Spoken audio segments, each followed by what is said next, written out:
জৈব আনারস চাষে আত্মনির্ভরতার স্বপ্ন দেখাচ্ছেন মোহনভোগের চাষিরা। একটি প্রতিবেদন।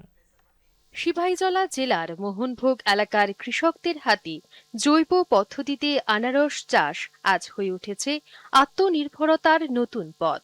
কামরাঙ্গাতলী, আনন্দপুর, চন্দুল সহ আশপাশের এলাকায় বহু বছর ধরেই প্রাকৃতিক উপায়ে আনারস চাষ হয়ে আসছে।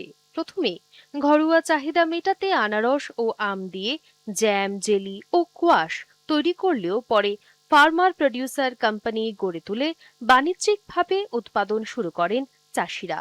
বর্তমানে এই অর্গানিক ফার্মার প্রডিউসার কোম্পানির বার্ষিক আয় ৩ লক্ষ টাকারও বেশি বলে জানান চাষিরা। আমরা এই 2019-এর থেকে আমরা আনারসের জ্যাম জেলি কোয়াশ তৈরি করি। এরপরে আপনার আমের কোয়াশ জ্যাম তৈরি করি, তারপরে দিয়ে চকলেটও তৈরি করি। আমরা আগে ঘরোয়াভাবে আমরা চালু করছিলাম, অক্ষণে মনে করেন গীতা মনে এর পরে আমরা বিভিন্ন এফপিসির মাধ্যমেও মাল দিছি, বিভিন্ন নেরামেকের মাধ্যমেও মাল দিছি, বিভিন্ন ব্লক মারফতেও আমরা মাল দিছি। আমরা মোটামুটি ওখানে একটু ব্যবসা ভালোই চলছে। বছরে লাখ 3 লাখ টাকা ইয়ে। এদিকে মোহনভোগের এই আনারস বাগান ও চাষিদের জ্যাম জেলি তৈরির কাজকর্ম পরিদর্শন করে সন্তোষ প্রকাশ করেন কৃষি দপ্তরের যুগ্ম অধিকর্তা রাজীব দেববর্মা।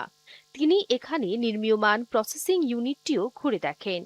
যুগ্ম অধিকর্তার সাথে দপ্তরের অন্য আধিকারিকরাও ছিলেন উপস্থিত।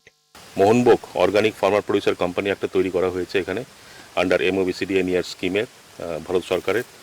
এবং এই মোহনভোগ অর্গানিক এফপিসিরই বাগান, এটা আনারস বাগান, এটা আমরা দেখতে এসেছি আজকে। তার পাশাপাশি এই ভারত সরকারের উদ্যোগে যে এমওবিসিডিএনইআর প্রজেক্টের আন্ডারে এখানে একটা স্মল স্কেল প্রসেসিং ইউনিট এখানে তৈরি করা হয়েছে, এবং তার পাশে কালেকশন সেন্টার, এবং তার পাশে ওই এফপিসির একটা অফিস ঘর। এটা শীঘ্রই এটা উদ্বোধন করা হবে। সিপাহীজলা জেলা থেকে অভিজিৎ বর্ধনের রিপোর্ট, দূরদর্শন সংবাদ ত্রিপুরা।